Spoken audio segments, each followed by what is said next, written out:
Odd graphs have a special reflection. They kind of reflect through the origin. So what I've kind of done is I've put a diagonal line. I've put the line y equals x into my graph, and I've plotted 2 points that kind of reflect over that graph.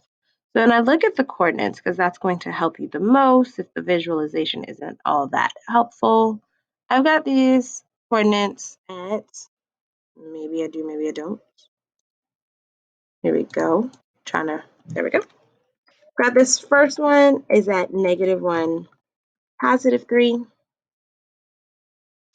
And then on my other point, this one is located at +1, -3.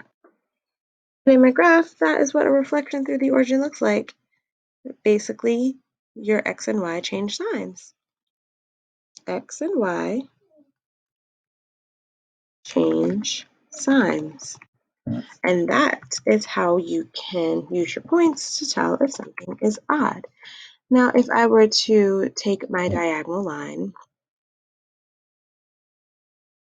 and kind of place it through the center of the graph like so, I can kind of clearly see if I were to use those same locations, I can already see that that is not an even reflection. This distance is really short, this distance is really long. So that means this is not odd.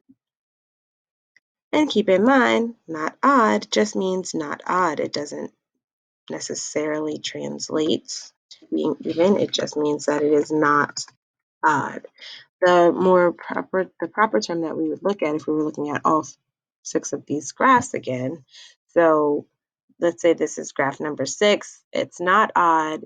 We can see if we were to try to do the vertical line, it's not going to cut it in half. So that means it's also not even. It's not even. It's not odd. Our appropriate term would just be called neither.